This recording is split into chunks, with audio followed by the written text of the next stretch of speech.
Eu ia começar por apresentar a imagem que aqueles que se deslocam no espaço apresentam como a imagem do planeta Terra. Eles dizem-nos que é um planeta azul. Se tivéssemos hipótese de nos aproximarmos mais do nosso planeta, nós iríamos verificar, e verificamos, que à superfície do planeta vive um número quase incontável de seres humanos, lutando pela sobrevivência, aqueles que se encontram dentro do corpo físico, lutando pela melhoria da sua vida, pela tentativa de atingir objetivos a que se propõem, uns tão fáceis, outros não tanto.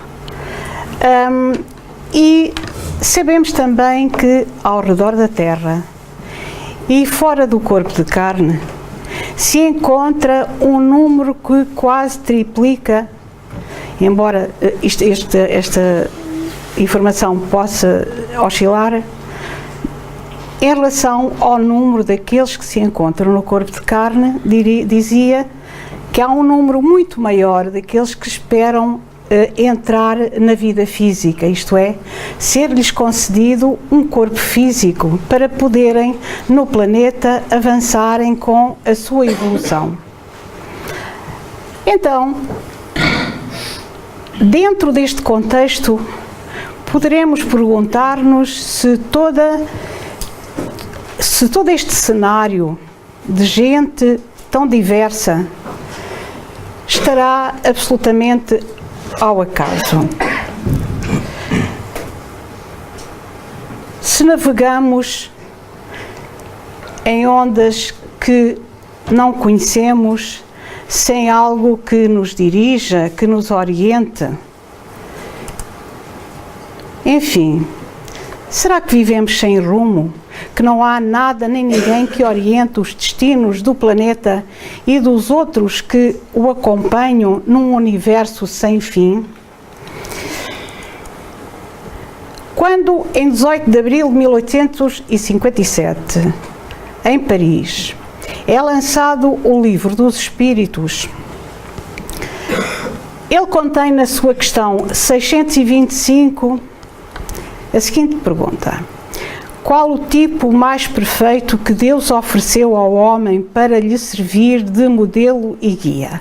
Afinal, nós somos orientados por um Deus que supervisiona tudo o que se passa no universo, mas Allan Kardec pergunta aos espíritos também se temos alguém para quem possamos virar a nossa mente, as nossas ideias, servindo-nos de modelo e de guia. Ao que os espíritos respondem na resposta mais pequenina que existe no Livro dos Espíritos, com duas palavras: vede Jesus. Então, a partir desta informação, nós sabemos que quem orienta os destinos do nosso planeta é Jesus de Nazaré. E assim entendemos que a pouco e pouco ele vai iluminando as vidas daqueles que aqui se encontram e que têm para eles uma determinada rota que conhece. Assim, no livro A Caminho da Luz, ditado pelo Espírito Emmanuel, através do médium Francisco Cândido Xavier, encontramos... Este, portanto, é o Espírito Emmanuel, como está retratado, guia do médium Francisco Cândido Xavier. Emmanuel diz-nos o seguinte: rezam as tradições do mundo espiritual que, na direção de todos os fenómenos do nosso sistema, existem comunidades de espíritos puros e eleitos pelo Senhor Supremo do Universo, em cujas mãos se conservam as rédeas diretoras da vida de todas as coletividades planetárias, ou seja, todos os mundos, e não só a Terra, são orientados por uma comunidade de espíritos superiores, que têm a seu cargo a orientação daquilo que se passa por esses mundos além. E diz-nos mais Emmanuel, agora referindo-se ao nosso planeta.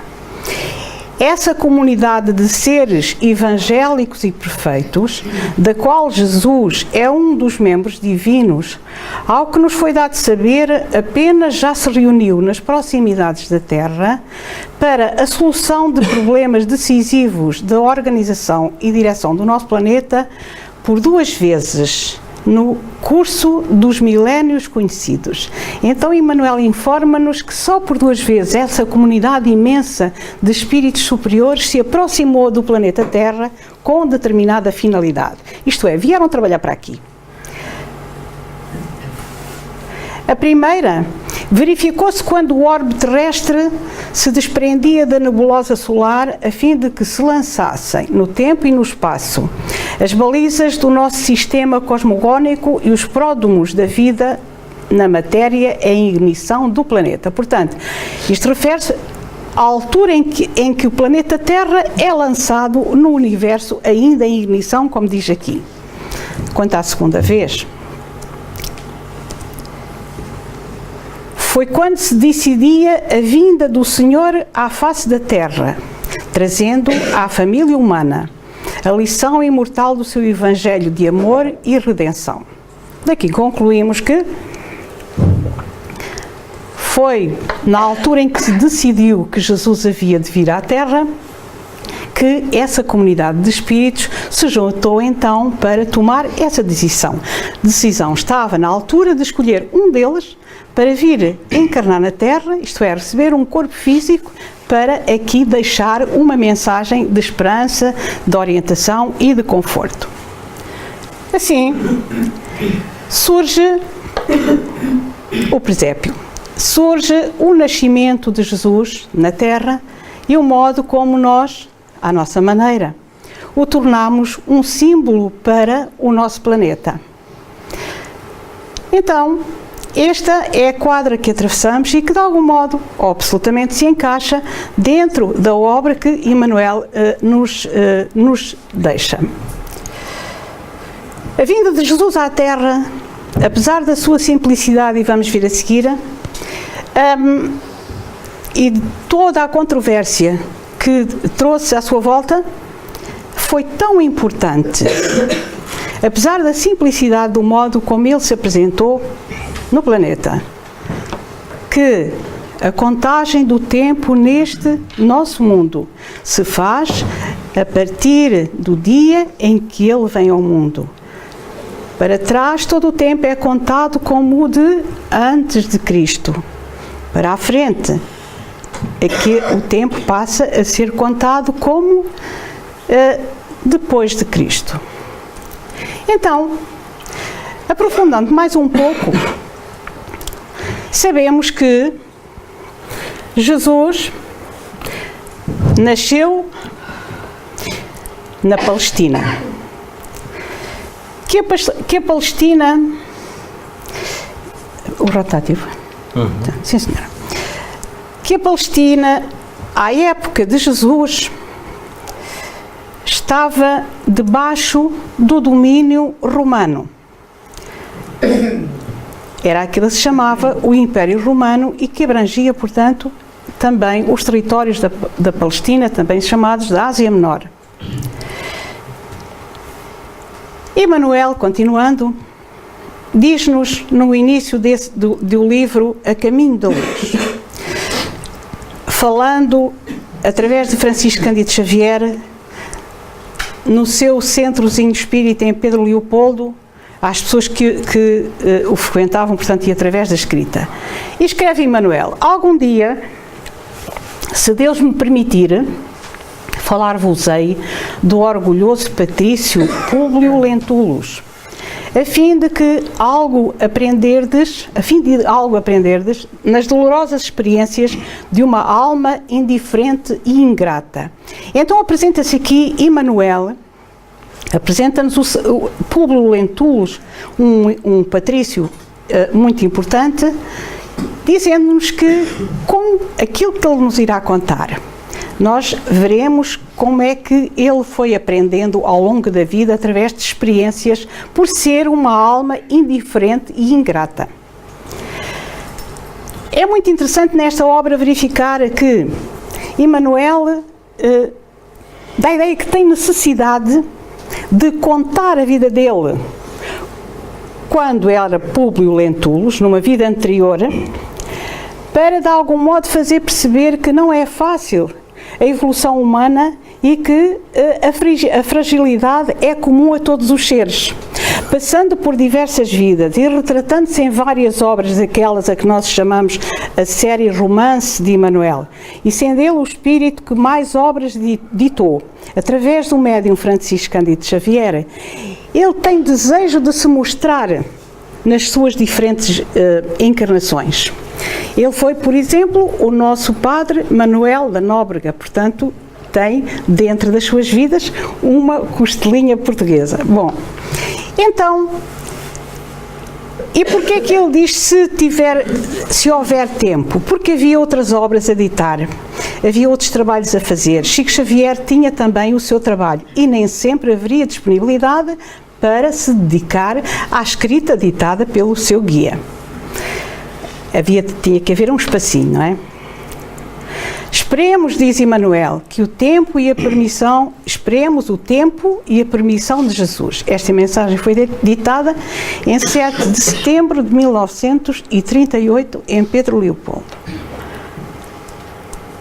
Agora, debrucemos um pouco então sobre aquilo que ele nos contou e vejamos o Império Romano. Durante, portanto, os séculos que medeiam entre 3 e 2 a.C. e 4 depois de Cristo, o Império Romano tinha esta configuração. Tudo o que está aqui a rosa era Império Romano, sendo Roma aqui a capital do Império. Aqui teríamos então os territórios da Palestina. Aqui a nossa terra. Ou seja, no tempo de Jesus, nós éramos conterrâneos. Isto é, estávamos debaixo do mesmo mandato, não é? Que era do imperador de Roma. Assim sendo, no tempo de Jesus em Roma, reunia-se o Senado, que era um órgão importante do governo. Sabemos que também se cometiam algumas atrocidades. Mas também no tempo de Jesus, ele esforçava-se lá na Palestina por trazer aos homens uma mensagem diferente, a da simplicidade, a da candura, a da compreensão e da tolerância. Vivia com pescadores. O lago Tiberíades era de facto muito farto em peixe e era uma zona de gente pacífica, pacata, que tinham de facto a característica de saber ouvir e simplicidade também. No tempo de Jesus, os pobres aproximavam-se dele e sentiam-se confortados. Ainda, no tempo de Jesus, aparece em Portugal esta ponte, já depois de Jesus. De qualquer forma, fica a informação para percebermos que foi por esta ponte que entrou o imperador Trajano em Portugal. Esta é a ponte de Segura e da Anha Nova, isso está construída sobre o rio Erges. Por aqui entraram os romanos, não só desta vez, já tinham vindo antes, mas esta foi de facto uma rota importante para que os romanos entrassem em Portugal.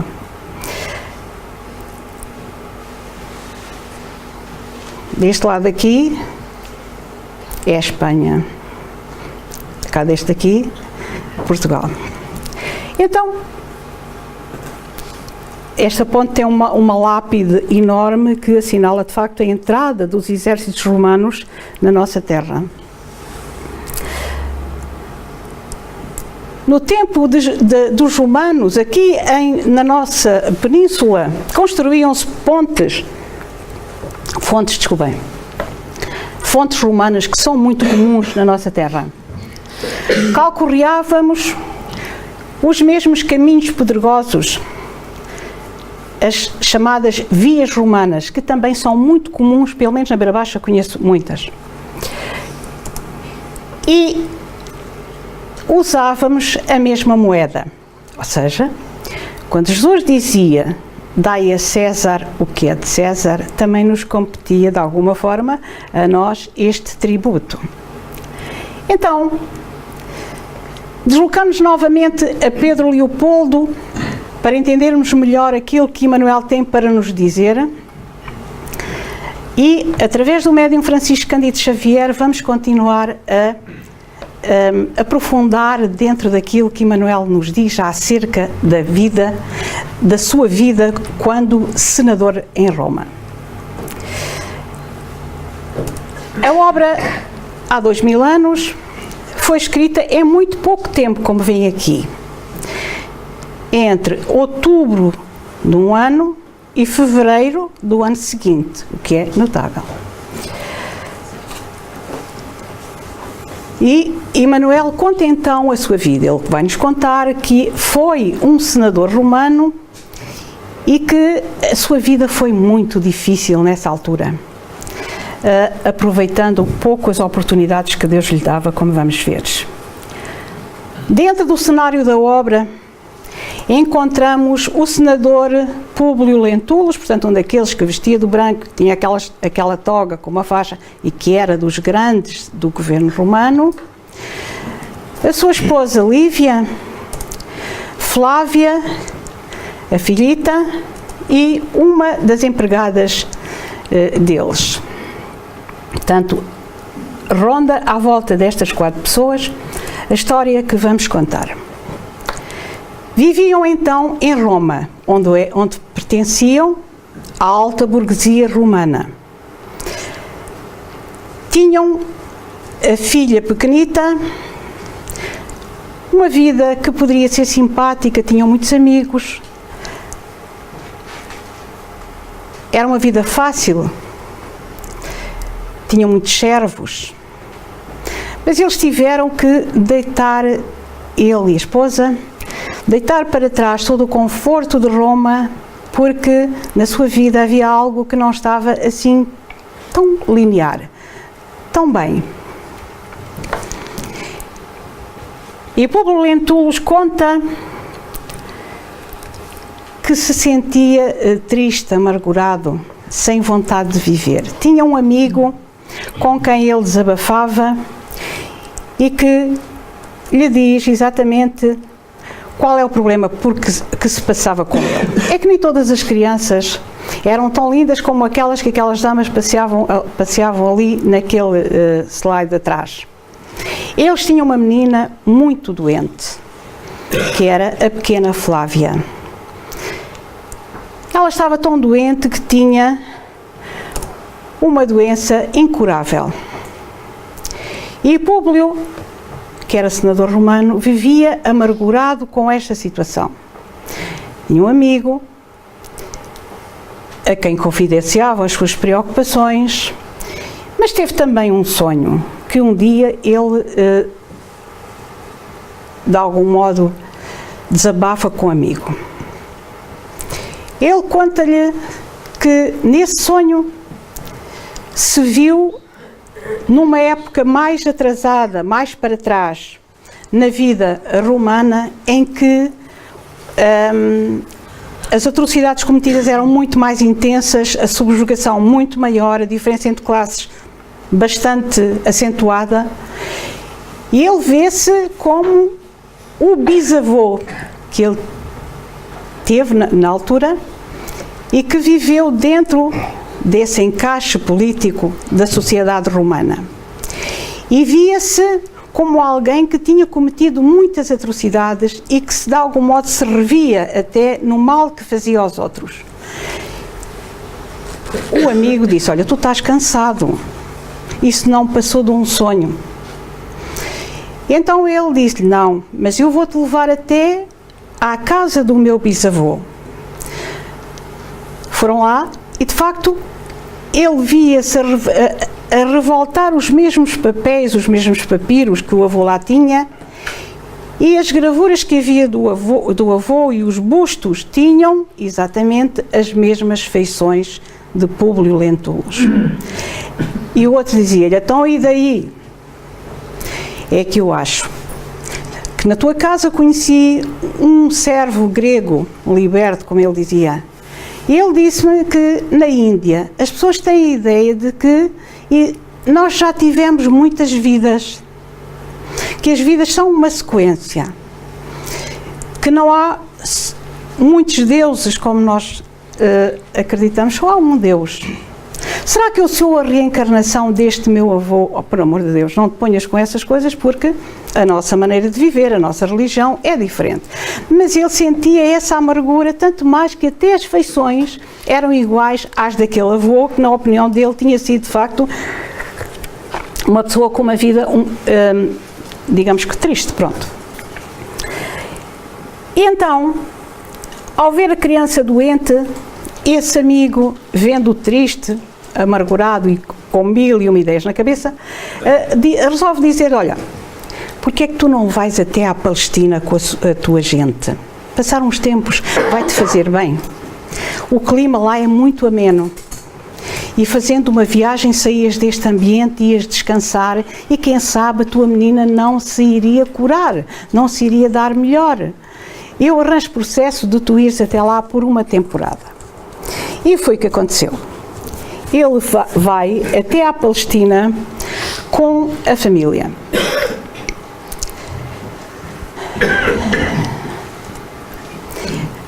Foram até Cafarnaum, na Galileia. Inicialmente eles estavam destinados a ir para Nazaré, mas depois, lá por causa de umas tricas que houve com Pilatos, também já nosso conhecido, acabaram por ir viver para a cidade de Cafarnaum. Cafarnaum já fica então muito próximo do lago onde Jesus pregava. E é aqui que a história começa a fluir. Eles levavam uma menina tão doente e um menino pequenino. A menina estava tão doente e uma das empregadas que eles lá tinham era daquelas que andavam na cola de Jesus, naquilo que ele ensinava aos simples. E ela tinha aquela fé e falava com a patroa, como se diz agora. Achava que se Jesus visse aquela menina, ela era capaz de se curar. Mas isso era quase uma fábula, não é?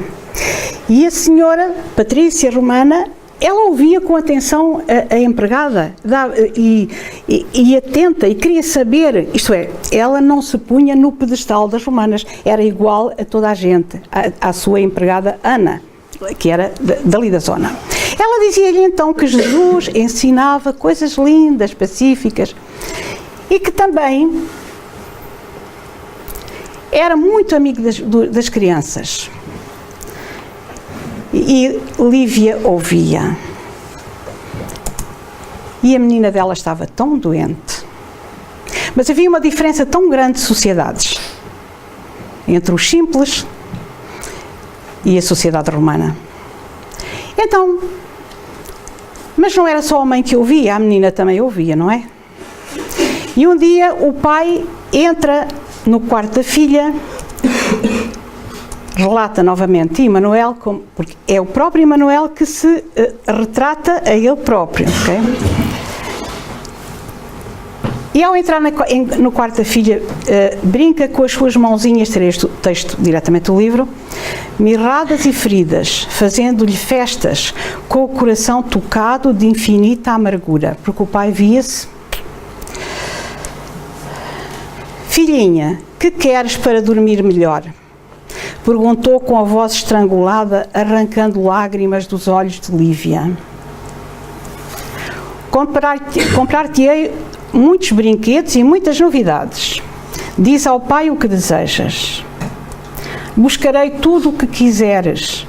Mandarei a Roma um portador para trazer todos os teus brinquedos. Vamos lá ver se a criança esperta, não é? Ao cabo de visível esforço, pôde a pequenina murmurar com voz cansada e quase imperceptível: Papá, eu quero o profeta de Nazaré. E aqui ele achou difícil, não é?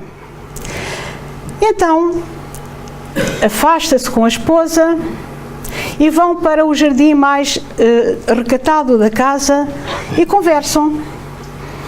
E ela diz: o que é que a gente não faz para um filho, não é?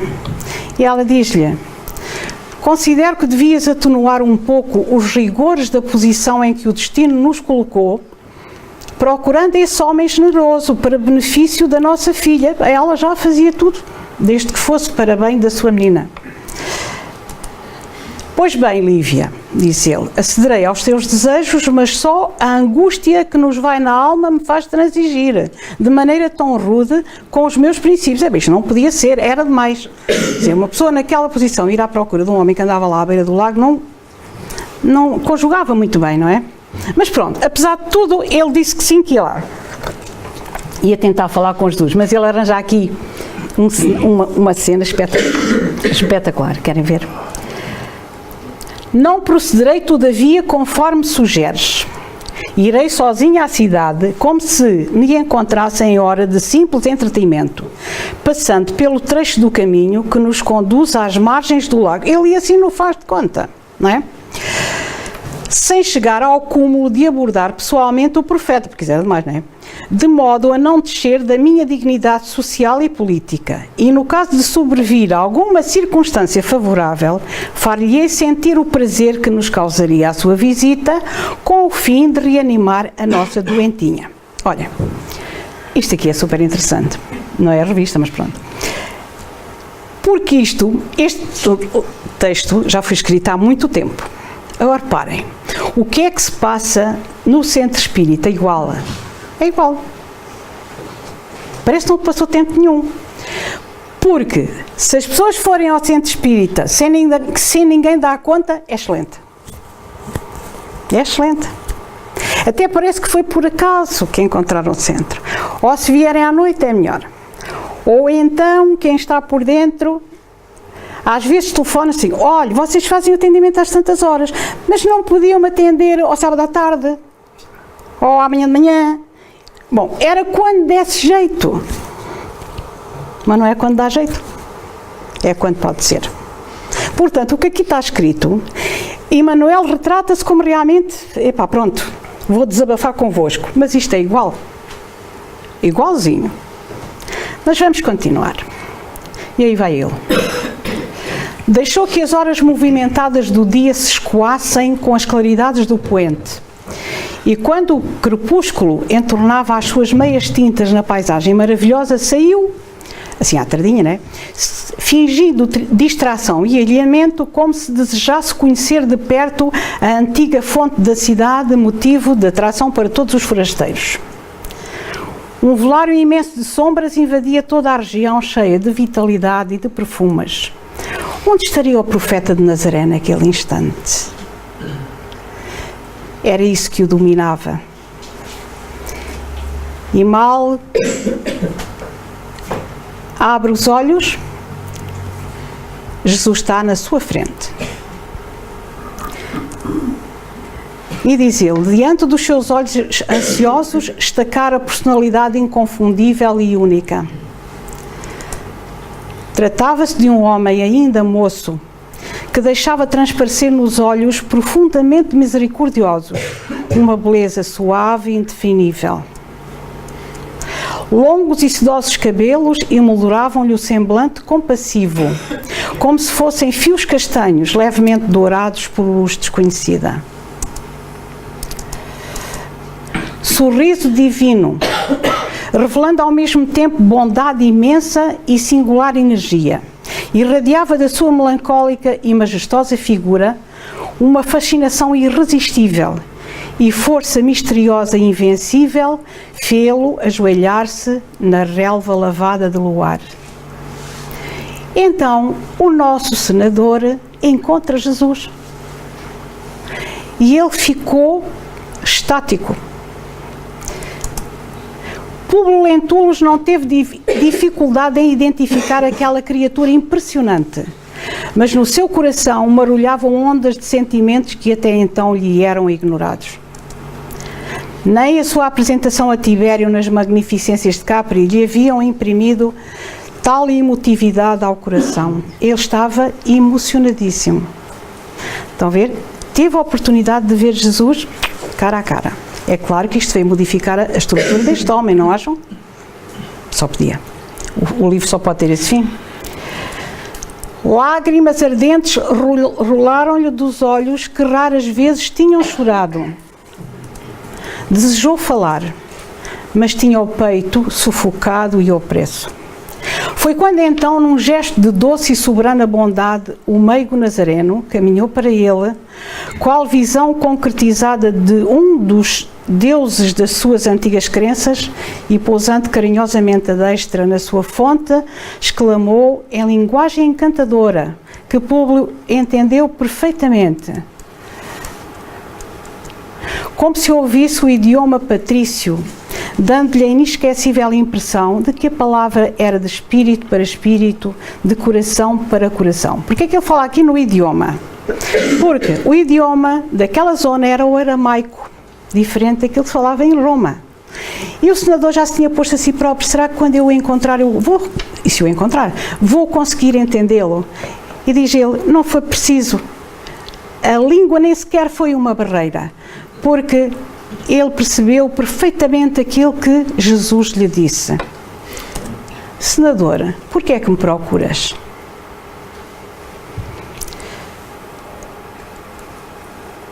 Mas acrescenta, espraiando o olhar profundo na paisagem, como se desejasse que a sua voz fosse ouvida por todos os homens do planeta, rematou com serena nobreza: fora melhor que me procurasses publicamente e na hora mais clara do dia, para que pudesse adquirir de uma só vez e para toda a vida a lição sublime da fé e da humildade. Foi lá direitinho que nem um tiro. E entretanto o nosso senador entrou como que num sono. De tão feliz que estava, entrou noutra dimensão, como se costuma dizer. Mas eu não vim ao mundo para derrogar as leis supremas da natureza, e venho ao encontro do teu coração desfalecido. Jesus dá-lhe aqui uma lição, isto é, não vai ser porque Jesus quer que ele se vai modificar, porque as leis são imutáveis. Vai partir da iniciativa dele o modificar-se. E foi embora. E o nosso senador ficou por ali algum tempo até acordar e voltou também para Cafarnaum, para a sua casa. Agora, a cabecinha dele começou logo a trabalhar em duas dimensões. Isto não pode ser. Isto é ficção, não vai passar de um sonho, vamos avançar. Foi um acaso. E o acaso foi de tal ordem que quando chegou a casa, a menina estava melhor. Tanto a empregada como a esposa estavam alvoroçados porque a menina tinha melhorado muito, mas muito. E estava contente e as feridas estavam mais apaziguadas e tinha todos os sinais de se curar, e curou. Então diremos nós: então quando a menina se curou, não. Ele continuou a pensar da mesma maneira: foi um acaso, não tem nada a ver. E mais, ali começa a briga entre ele e a esposa. Enquanto ela ardia de emoção, de contentamento, de agradecimento, ele achava que ela estava a sair um bocadinho pueril, porque aquilo não podia ser. Bom, não era agora um indivíduo que andava lá nos barcos. Então, o nosso senador passa em Cafarnaum um tempozinho simpático. A menina estava curada e a coisa estava amena. Ele recebe na altura a visita daquele seu amigo que o tinha aconselhado a ir ali, ou melhor, recebe um emissário, assim é que é, com muitas cartas de Roma, com notícias e tal. Ele estava contente. E então toca responder àquilo tudo para mandar novamente para Roma, e é dentro desses pergaminhos que chega a Roma a descrição mais fiel que se encontra na história de Jesus de Nazaré. Públio Lentulus escreve uma carta em que conta quais são as características daquele ser que por ali movimenta o povo. Descreve-o ao pormenor e diz ao imperador: se ele tiver algum interesse em conhecer aquela figura, terá todo o gosto em o apanhar e o mandar até Roma. Essa carta encontra-se, ou foi encontrada, nos arquivos do Duque de Cesadini, em Roma. Ora bem, essa carta é muito discutível, ela tem sido analisada ao infinito. Mas, quanto mais se pesquisa os pormenores da carta e mais se aprofundam as características do Império Romano daquela época, mais a carta se torna verdadeira. Não era hoje o tempo de trazer a carta, mas um dia podemos-la trazer como curiosidade. Bom, a verdade é que nem tudo corre bem. Nesta altura ele já estava pronto, íamos embora para Roma, estavam tudo arrumado, a menina estava boa. Não, porque lhe raptaram um pequenito. E aí eles continuam por mais um tempo ainda em Cafarnaum. E chegam ao dia em que se comemorava a Páscoa dos judeus. Eles estiveram entre os anos 31 e 33 da vida de Cristo na Samaria, em Cafarnaum. Naquela altura, era na Palestina, ia celebrar-se a festa da Páscoa em Jerusalém. O senador e a esposa, ele achou que devia ir também a Jerusalém, era festa, porque não? Ainda foi convidado para a casa de Pilatos, mas depois achou que não. Arranjou uma casa só para ele, de onde se pudesse ver bem, das varandas, aquilo que se passava com toda a gente a entrar em Cafarnaum, em Jerusalém, desculpem, para as festas. E qual era a ideia dele? Não era olhar pelas festas, se calhar era secundário. Como lhe tinham raptado o filho, a ideia era de que metesse no meio da multidão gente que conheceu o menino e que pudesse de algum modo poder localizá-lo. Essa ideia foi a ideia principal e quase única, porque ele vai até Jerusalém. Quem vai também à festa? Jesus. E o nosso Públio Lentulus, já mais ou menos virado duas vezes com a esposa, porque ela, que Deus que tinha que ir ouvir, e foi algumas vezes às escondidas dele, escutar aquilo que Jesus dizia, até que ele um dia a apanhou com uma roupa que não era de senhora romana, mas sim de mulher do povo daquela terra, e aí os conflitos começaram. O nosso senador foi chamado ao julgamento, digamos, de Jesus. E foi-lhe pedida a opinião. Ele podia-se ter manifestado. Calou-se. Optaram por açoitar Jesus, Herodes, Pilatos. E o senador, aquilo incomodou-o muito. E incomodou-o porquê? Era a história do sonho lá atrás. Ele já tinha tido um sonho que lhe pareceu poder ter sido de outra vida, se ele acreditasse na reencarnação, e isso mexia com ele. E teve um segundo sonho logo a seguir a ter visto Jesus. E ele conta ao amigo, através daqueles pergaminhos: tive outro sonho. Sou levado outra vez ao mesmo tribunal. E o juiz diz-me: olha, tiveste hoje uma oportunidade única de modificares a tua vida, mas está na tua mão. Das duas uma, ou continuas nessa indiferença e a rebater aquilo que está na cara, ou então tu vais continuar a sofrer por tempos muito longos. E de facto, ao ver-se na presença de Jesus, já não com a cara pacífica, simpática, mas banhada em sangue das tareias que levava, o nosso Emanuel vai até junto dele, olhar um para o outro e pronto. Então,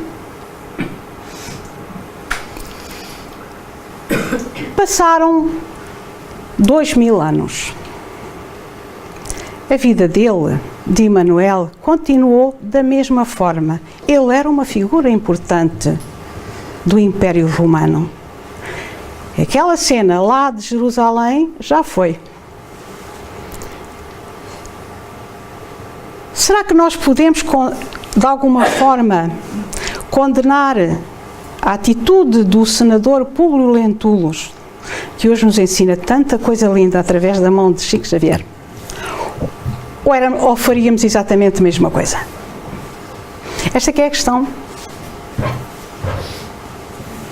E é por isso que ele traz até nós esta sua vida, servindo também como um espelho para a vida de cada um. Passaram 2000 anos. Passou muita água na ponte do Erges. Não é? E o que é que passou, o que é que se modificou no planeta?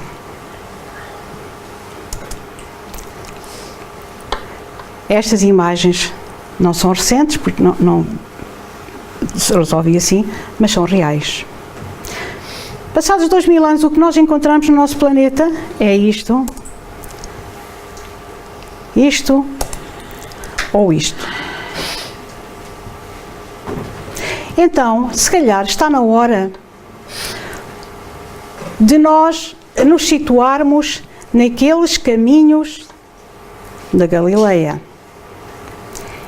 Imaginarmos que dentro da nossa vida acidentada e por vezes em caminhos lamacentos, nos surge Jesus.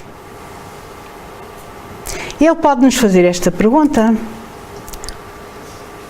porquê é que me procuras? O que é que nós queremos afinal? Se temos a prova máxima de que aquilo que Jesus nos ensinou nos leva à felicidade, qual é o intuito com que nós o procuramos?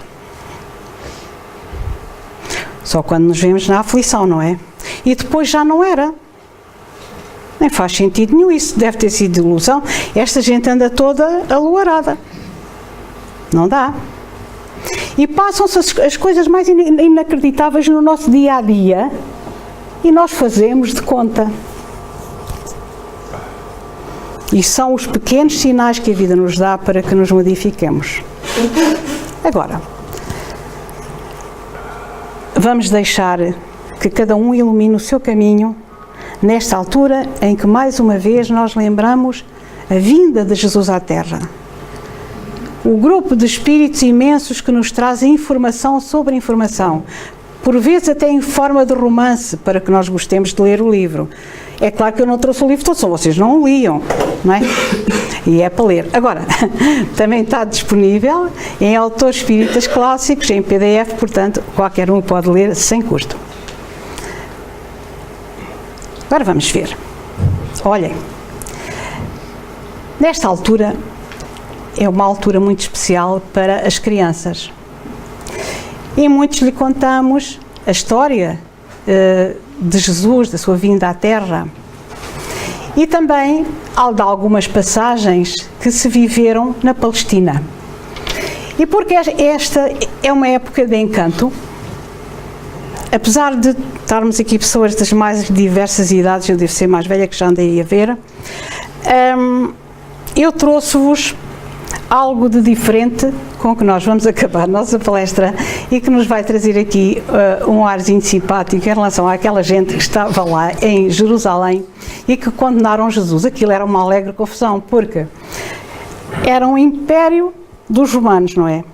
mas estava lá o Pilatos, que era o governador, e depois estava o rei Herodes, que era o rei lá daquela terra, e depois estava lá o senador, que faz de conta estava em comissão de serviço, mas que também mandava porque era a autoridade máxima do Senado. E no meio desta amálgama toda, aquela gente resolve condenar Jesus à cruz, não é? Então, o outro lavou as mãos e pronto. E a coisa aconteceu. Mas há sempre uma maneira simpática e poética de dar a volta a tudo isto, e Jesus, de facto, traz-nos a maior lição de resignação, de humildade até perante aqueles que não sabem o que fazem. E por isso eu atrevi-me a trazer um poemazinho bem português e que de algum modo nos encantou a todos e que é sempre bom viver. É uma história muito antiga. Era uma vez lá na Judeia um rei, feio bicho de resto, uma cara de burro sem cabresto e duas grandes tranças. Este aqui era o Herodes, não é? A gente olhava, reparava e via que naquela figura não havia olhos de quem gosta de crianças. E na verdade assim acontecia, porque um dia o malvado, só por ter o poder de quem é rei, por não ter coração, sem mais nem menos, mandou matar quantos eram pequenos nas cidades e aldeias da nação. Mas, por acaso, o milagre aconteceu, que num burrinho, pela areia fora, fugiu daquelas mãos de sangue um pequenito, que o vivo sol da vida acarinhou. E bastou esse palmo de sonho para encher o mundo de alegria, para crescer, ser Deus e meter no inferno o tal das tranças, só porque ele não gostava de crianças. Este é um poema delicioso de Miguel Torga, Portugal, 1937. E pronto, terminei. Temos ainda 10 minutinhos.